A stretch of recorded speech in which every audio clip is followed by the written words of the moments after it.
Hi, welcome to the podcast where structural heart meets sharp imaging and bold ideas. I'm Dr. Nilay Patel, an interventional cardiologist, and today we are diving deep into the world of interventional echocardiography with someone who truly operates at the global level. Our guest today is a consultant cardiologist, director of echocardiography lab at Aswan Heart Center, Egypt, and a lot of laurels to his name, and someone who, as I said, truly operates on the global level. Please welcome Dr. Hani Mahmoud-Elsayed. Hi, sir. Welcome to the show. Thank you so much. Thank you. So, it's always an honor and pleasure. I have communicated, I have talked to you earlier as well. Let me ask you one question, keeping it very simple and straight. When did the interest in echo start? When did you think that echo is something that you want to pursue? Uh, Good, really question. Actually, nobody asked me this question before. Everybody's asking me about the 3D, but you are getting like really deeper. So getting from the start, as a cardiologist who started in a hospital that is not that big, actually.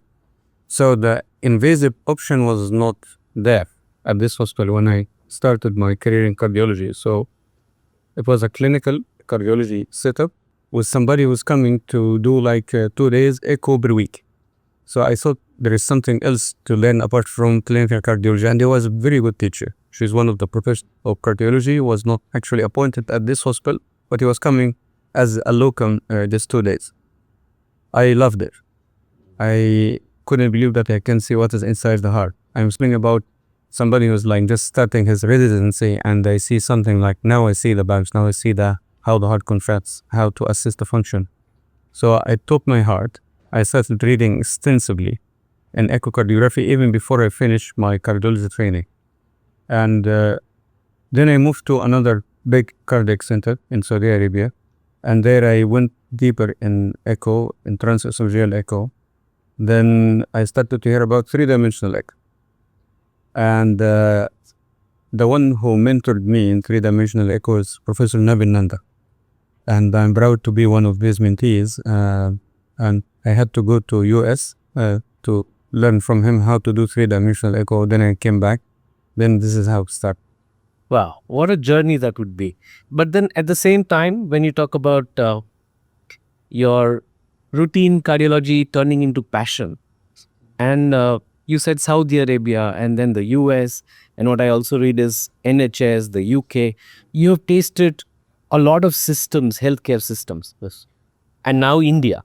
So, what makes you excited, and where do you see the healthcare going in terms of cardiology? Because you have tasted every country that I can see right now. Yeah.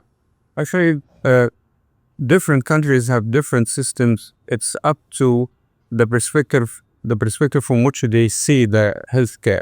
For example, the NHS is mainly cost-effective approach, totally different from Saudi Arabia or the Gulf. NHS, for example, distributes the cardiology services according to hospitals. I mean, they can assign one hospital to do edge-to-edge repair.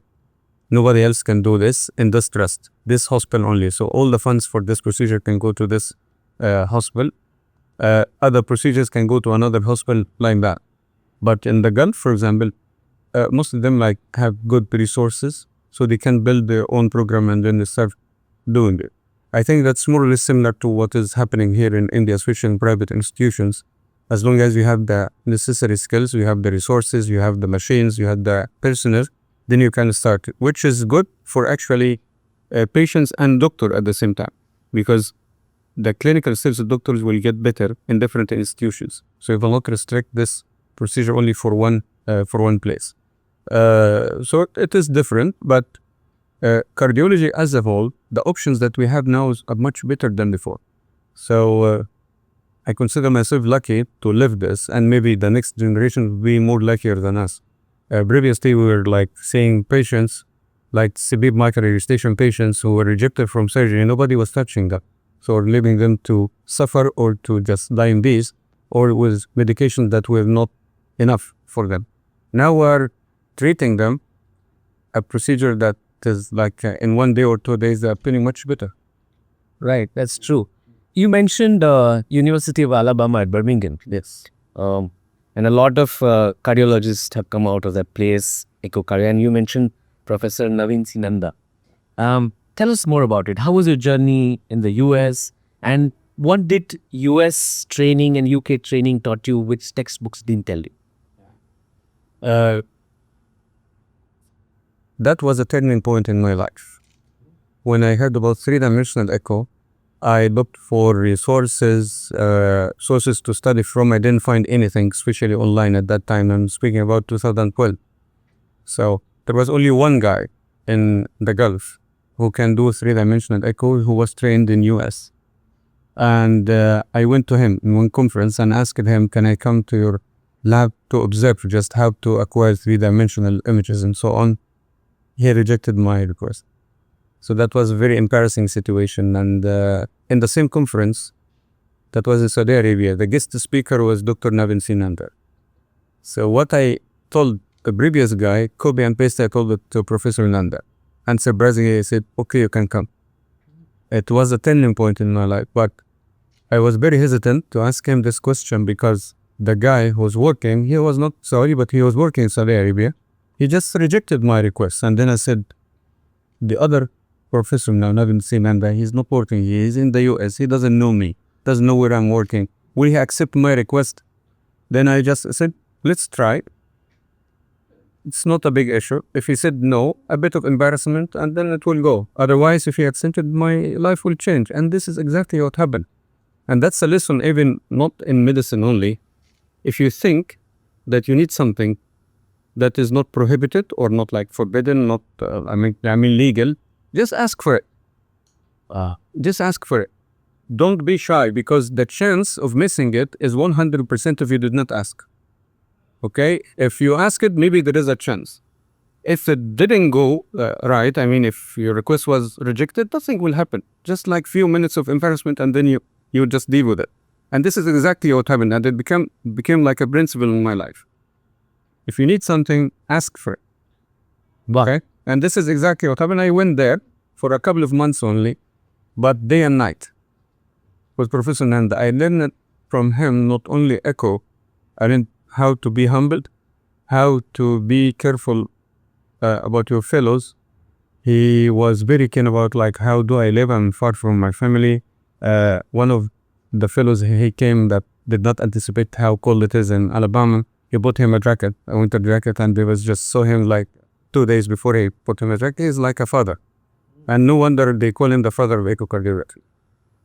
So it was a period that I'm very proud of, and it changed my career.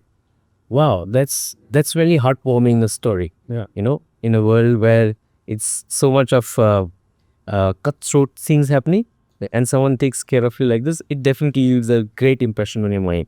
And also your point that take risks at the max, you may get just rejected. But if you may just make it too, and it could be a turning point in your life. And it was. Wow, that's amazing.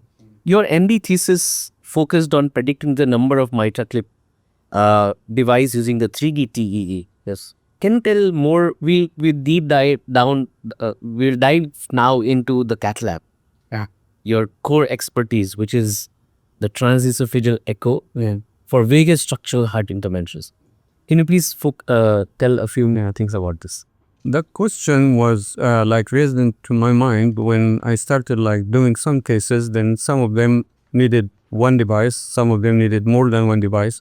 So I started, why not to try to predict, like to plan the procedure ahead, because that makes a big difference. If you know that in this patient you will mostly need like more than one clip, and then for that, will the mitral valve area allow you to do this or not? Otherwise, if the jet width of the vena contracta width is so big and the mitral valve area is small, you will know that you will not win with this patient. So don't try him from the beginning. So that question said, okay, let's assess the mitral valve regression to orifice area by 3D, the so-called 3D vena contracta area, and relate that to the number of flips needed for those patients in order to get good results.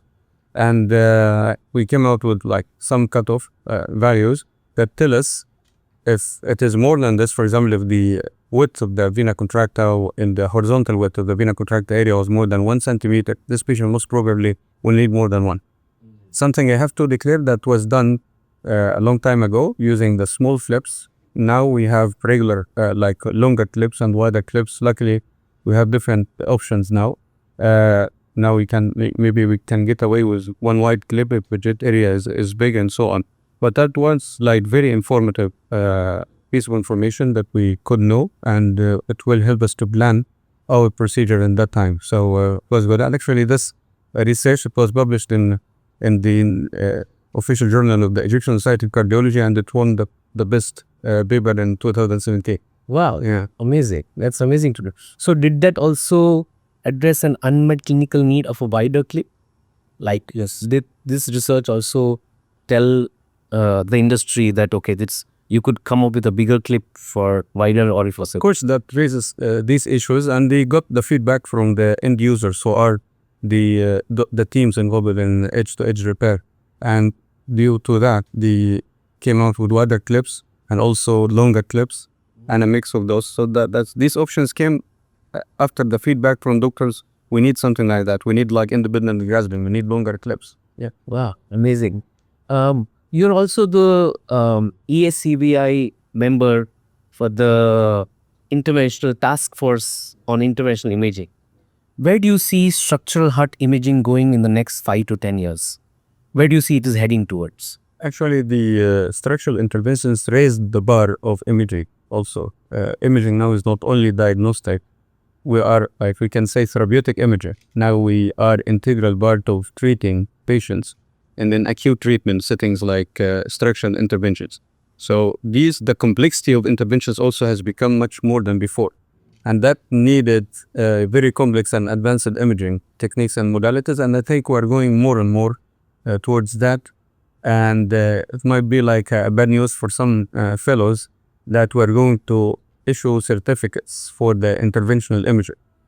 So interventional imaging has become a well-recognized subspecialty, and for that we need like a very trained personnel, structured program, and we wrote the first document paper about the rationale for interventional imaging, and then a second paper about the left-sided interventions using the multimodality approach, and we are in the process of doing that for the right side as well. So it has become like now a very recognized subspecialty.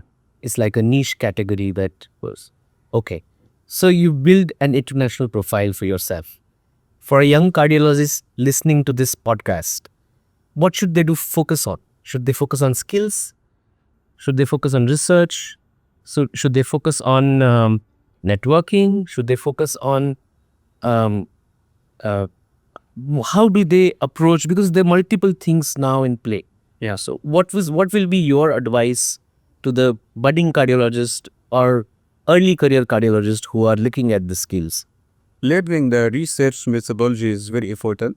At least not to do research at the beginning stage, in order to know how to read the paper, how to criticize the paper, how to understand which one is good, which one is just like fast food and so on.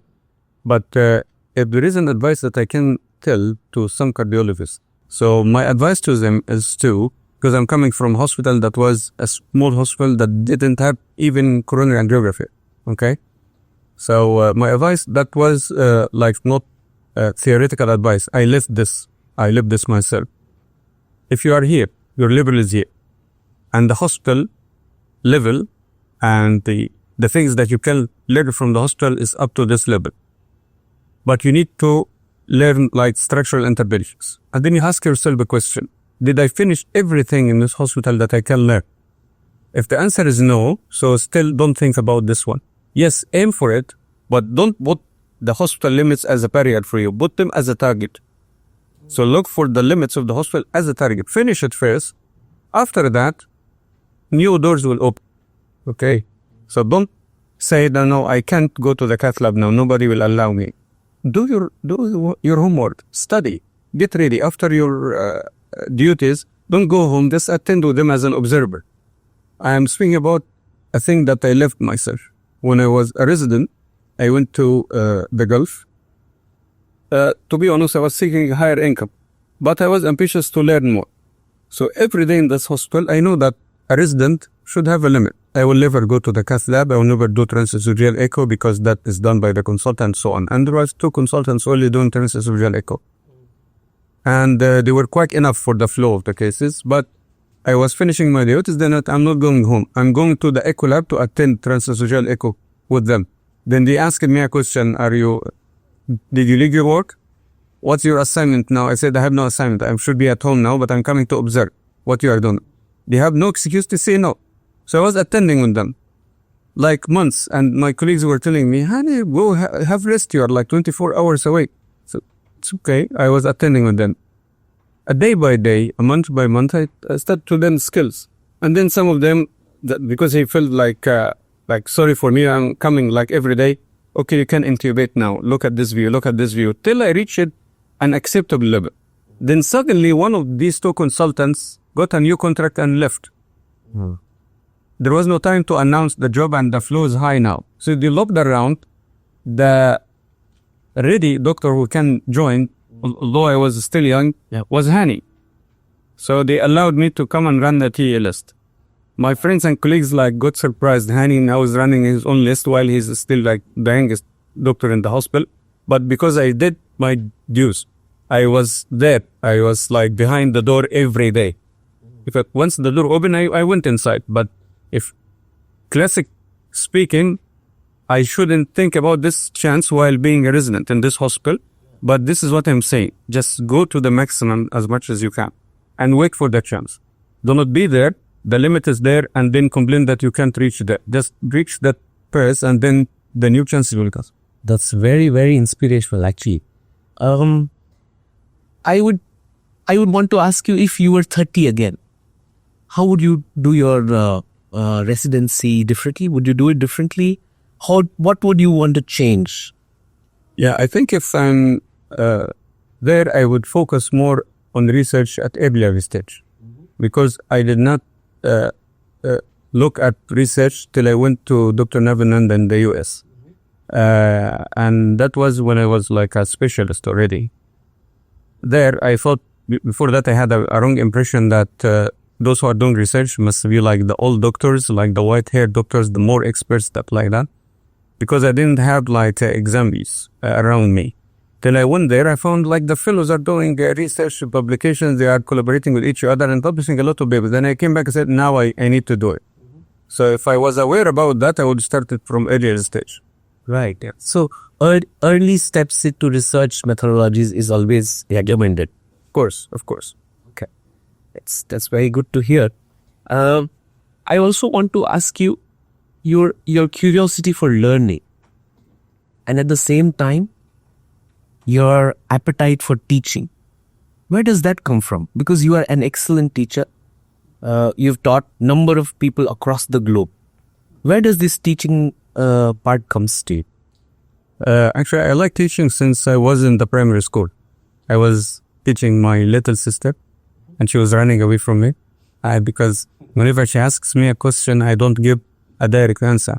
I have to tell her why it is like this. So she don't come again. He doesn't come again asking me about the same question. Because if I give her the short answer, she doesn't know from where this come. So I used to give the basics of that, the background of this answer, and then I give the answer, and then so you understand, you don't come back again. And there is genetic thing in that also, because my parents were teachers. Oh, wow. Yeah, so, and both of them were teachers in primary school. And primary school, in my view, is the most difficult one. You are teaching somebody who doesn't know anything to start knowing things. So you have to be very patient, start from the very basics, and this is what I'm doing. That's why I'm always saying to my audience, I would start by basic things. Don't feel offended if I said something that is very basic for you, and then I will go and build up and go to the expert level. So those who don't know, we get benefit. Those who doesn't know, will just refresh their knowledge and then start with you in the advanced level. This is my way. And I liked a lot to give examples during explanation. So if you explain anything using example, you fix the information more and more. And it comes also with experience. the more you teach, the more feedback you get. And then you start to modulate yourself accordingly. Don't be like fixed on one model. When I was at the beginning, I was very keen in every lecture to get everything I know.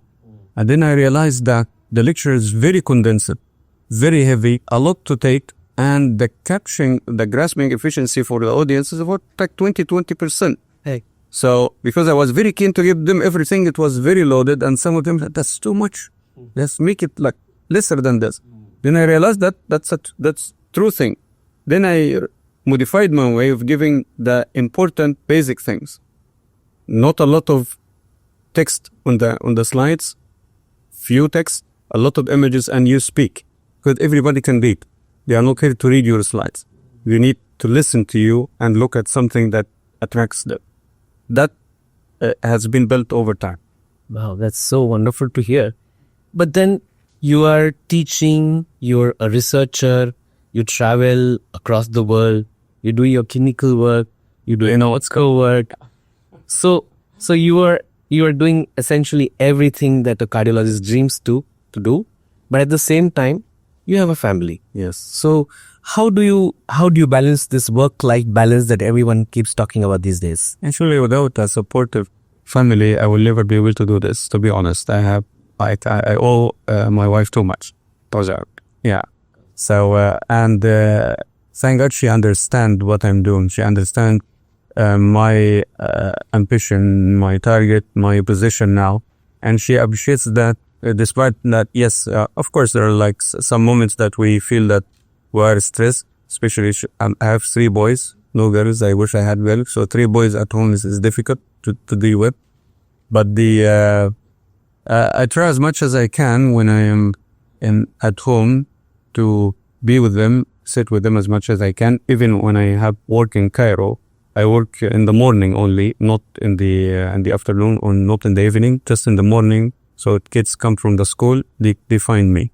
Otherwise, if I'm outside Egypt and then the days I'm in Egypt, I'm working in the night, they will not see me. So I'm trying as much as I can to be around them. Of course, whenever I leave, I call them every day with video calls and so on. Mm-hmm. It is difficult, but if you have like an understanding family and they consider what you're doing, it becomes easy. Wow. Okay, so it started with echo, then CT, then cardiac MR, and you are also CMR grade 3, level 3 accredited. So we are moving towards multimodality imaging. Also, recently we have talks about AI. Yeah. So the world is moving towards AI. Everyone's talking about AI integration in imaging modalities. How do you see that? And how is it a threat? Is it a very helpful assistant?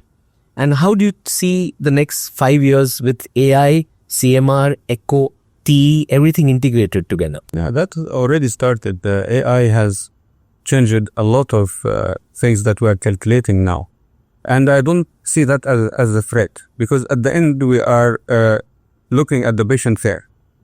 And in busy hospitals, institutions, labs like here or like in Egypt, the big hospitals, we are very busy. And things that we used to do in evaluation, for example, of cardiac tumors, ejection fraction, volumes, in a manual study that I can call, can take like 30 minutes if you need proper imaging, the proper measurements and so on. Now with the AI tools, for example, 3-dimensional quantification of the LV, RB, it takes literally 30 seconds. One volume is enough, and then you acquire it. 3D volume ECG gated, and then you get the left side quantified, the right side quantified in a click of a button. And then if you have a dedicated lesion or something, you go for like more detail. So it's about like 5 to 10 minutes exam, and you do not a quick exam, a detailed exam. So, and we need this to be able to serve more patients. The threat is if you don't learn these tools, then somebody who learns these tools can replace you. But if you use the AI in a good way, you will be able to help more patients. So I don't think that's a threat. And it is coming. We have to deal with it. It's coming. We have to deal with it. It's coming. We have to deal with it. We have a rapid fire round. Okay. Or you want to have that one? Okay. 2D or 3D? 2D plus 3D. 2D plus 3D. Okay. Transesophageal or transthoracic? Regular cases, transthoracic, transesophageal if we need it, of course. You like mitral valve more or aortic valve more? Of course, mitral takes my heart. Mitral valve. Okay. Most stressful cath lab procedures that you've been in? Actually, edge-to-edge repair if the patient was not properly selected. Okay. Yeah. One echo myth you want to eliminate? M-mode quantification of the LV ejection fraction. Yeah, you shouldn't quantify the LV by M-mode quantification. That's an old-fashioned. Just go for 2D linear measurements or Simpson or 3D. Okay. Yeah. Artificial intelligence, friend or enemy? It can be friend if you can befriend one. Okay. One measurement that residents overtrust? The LV diameter. Okay. One word to describe my clips. One word to describe clips. One word to describe TAVI. Treatment. If echo machines could talk, what would they complain about? A lot of gel on the top. Why the drugs? Okay. Hardest part, probe manipulation or human communication? During the TE exam? Yeah. Actually, it starts with the human communication before the exam. During the exam, probe manipulation. Yes. All right. And your go-to phrase when the image isn't clear? But more gel. Okay. Okay. And we will conclude by one last question to you, sir. Yes. What separates a good structural imager from a grey pillar? Dynamicity and knowing the procedure by heart. This is what I'm saying. Anyone can be a good transesophageal echo operator, but to be an amazing intra-procedure operator, you have to be dynamic. You do not wait for the interventionist to ask you for the view. You know the procedure by heart. You have an eye on the fluoroscopy. You know what's next, and then you give the view before he asks you. Oh, This is the proper imager in the cath lab. You know he's going now to orient the clip over the metal bank, so I give the 3D view to show without asking you. You see the wire in the bicaval view, immediately you give the bicaval view. Don't wait for the interventions to ask you. You know the procedure like it. wow. And how long does it take for coordination like this to happen?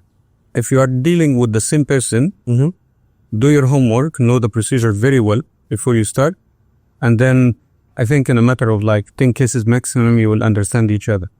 Okay. Yeah. And in the debate between an imager and an interventionist, who usually wins? And the imager, especially MitraClip. Okay. Okay. This has been absolute honor and fun to talk to you, sir.